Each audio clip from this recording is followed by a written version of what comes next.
விழுப்புரம் மாவட்டம் கண்டாச்சிபுரத்தை அடுத்து வீரபாண்டி கிராமத்தில் திரௌபதியம்மன் கோவில் விழாவை ஒட்டி தமிழ்நாட்டில் எங்கும் இல்லாத வகையில் 7 டன் எடை கொண்ட தேரை பக்தர்கள் தோளில் சுமந்து சென்றனர். இது பற்றி விரிவான தகவலுடன் தர காத்திருக்கிறார் செய்தியாளர் அம்பேத்கர்.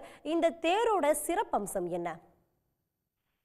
நிச்சயமாக விழுப்புரம் மாவட்டம் கண்டாச்சிபுரம் அருகே வீரபாண்டி கிராமத்தில் பிரசித்தி பெற்ற திரௌபதி அம்மன் கோவில் அமைந்துள்ளது. இந்த கோவில் ஆண்டுதோறும் சித்திரை மாதத்தில் தேர் திருவிழாவும் தீமிதி திருவிழாவும் மிக சிறப்பாக நடைபெறுவது வழக்கம். அதன் அடிப்படையில் இந்த ஆண்டுக்கான தேரோட்டம் தற்போது மிகவும் சிறப்பாக நடைபெற்று வருகிறது.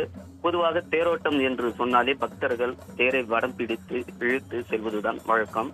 ஆனால் இந்த திரௌபதி அம்மன் கோவில் தேரோட்டமானது தமிழகத்திலே எங்கும் இல்லாத நிலையில் சற்று வித்தியாசமான முறையில் நடைபெற்று வருகிறது. அதாவது 7 டன் எடை கொண்ட திரௌபதி அம்மன் கோவில் தேருக்கு சக்கரம் முற்றிலுமா கிடையாது. சக்கரமே இல்லாம தேரை கிராமத்தை சேர்ந்த இளைஞர்கள் 400 பேர் சேர்ந்து தங்களது தோளில் சுமர்ந்து கொண்டு வீதி உலா சென்று வருகிறார்.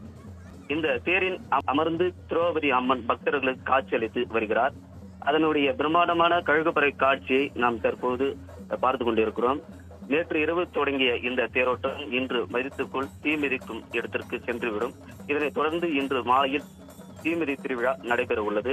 இந்த தீமிதி திருவிழாவில் வீரபாண்டி கிராமம் மட்டுமல்லாமல் சுற்றுவட்டார கிராமத்தை சேர்ந்த பல்வேறு கிராமங்களை தீமதித்து தங்களது நேர்த்தி கடனை செலுத்த போது தயாராகி வருகின்றனர்.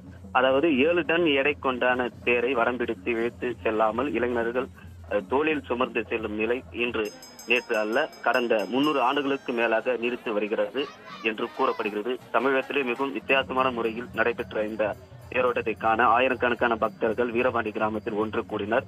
இதனால் வீரபாண்டி கிராமமே மிகப்பெரிய அளவில் கோலாகலமாக காட்சியளிக்கிறது. பக்தர்கள் நலன் கருதி அரகண்டநல்லூர் மற்றும் கண்டாச்சிபுரம் காவல் நிலைய போலீசார் தீவிர பாதுகாப்பு பணியில் ஈடுபட்டு வருகின்றனர்.